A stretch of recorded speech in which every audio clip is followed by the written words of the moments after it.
بسم اللہ الرحمن الرحیم۔ السلام علیکم ورحمۃ اللہ وبرکاتہ۔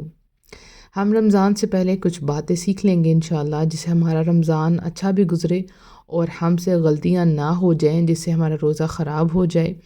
پلس یہ کہ روزے کا اصل مقصد کیا ہے، تاکہ ہم رمضان میں اچھے طریقے سے عبادت بھی کر سکیں اور جو اس کا مقصد ہے وہ پورا بھی ہو جائے۔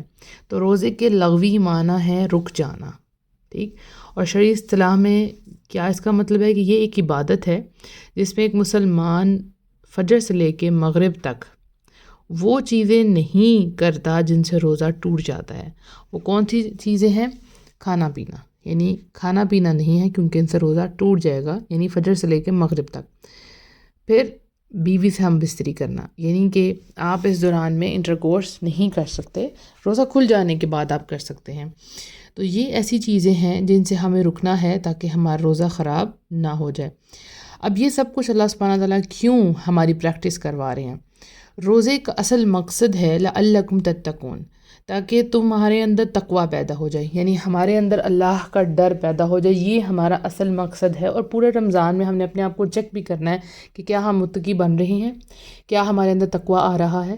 اب کوشچن آپ کے ذہن میں آئے گا، واٹ از تقوی؟ تقوی ہے اللہ کا ڈر، اللہ کا خوف، یعنی ہمارے اندر اللہ کا ڈر اور خوف اتنا بیٹھ جائے کہ ہم ہر کام کرنے سے پہلے سوچیں کہ یہ جائز ہے یا ناجائز، یہ حلال ہے یا حرام، اس سے اللہ راضی ہوگا یا ناراض ہوگا۔ یہ اللہ سبحانہ تعالیٰ پورے رمضان میں ہماری پریکٹس کرواتے ہیں۔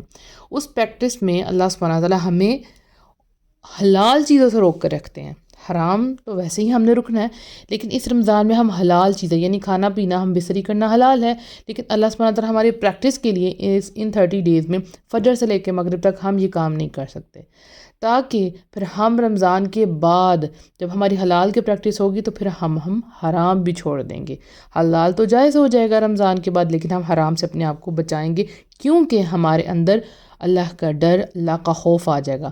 اب دیکھیں، آپ پورا دن آپ کو کوئی نہیں دیکھ رہا، آپ چاہیں تو فریج سے کوئی چیز نکال کے کھا سکتے ہیں، ٹھیک، یا اکیلے میں ہم بستری کریں گے اپنی بیوی کے ساتھ، کسی کو تو نہیں پتہ چلے گا، لیکن آپ ان کاموں سے بچ کر رہتے ہیں کیونکہ اللہ سبحانہ تعالیٰ کا ڈر آپ کے دل میں ہے کہ اللہ سبحانہ تعالیٰ مجھے دیکھ رہے ہیں، یعنی آپ اس بارے میں بہت زیادہ کانشیس ہو جاتے ہیں کہ کوئی نہیں دیکھ رہا تو میرا رب دیکھ رہا ہے۔ تو پھر رمضان کے بعد بھی آپ اپنے اندر ایک چینج دیکھیں گے کہ آپ ہر کام کرنے سے پہلے سوچیں گے کہ یہ کام اللہ کے راضی کرنے والا ہے یا اللہ کی ناراضگی کا ہے۔ تو اب آپ نے رمضان میں بھی روز چیک کرنا ہے کہ کیا میرے اندر امپروومنٹ آ رہی ہے، کیا میں کسی کا حق تو ہی نہیں مار رہی، میں جھوٹ تو نہیں بول رہی، یعنی وہ ساری چیزیں جو غلط ہیں وہ کر تو نہیں رہی، یعنی کھانا پینا تو میں نے روک دیا، لیکن ان چیزوں کو جس کو اللہ سبحانہ تعالیٰ نے حرام قرار دیا ہے، جو غلط ہے، کیا میں وہ تو نہیں کر رہی۔ اور رمضان کے بعد بھی آپ نے چیک کرنا ہے کہ لعلکم تتقون والی صفت ہمارے اندر پیدا ہوئی ہے کہ نہیں ہوئی ہے۔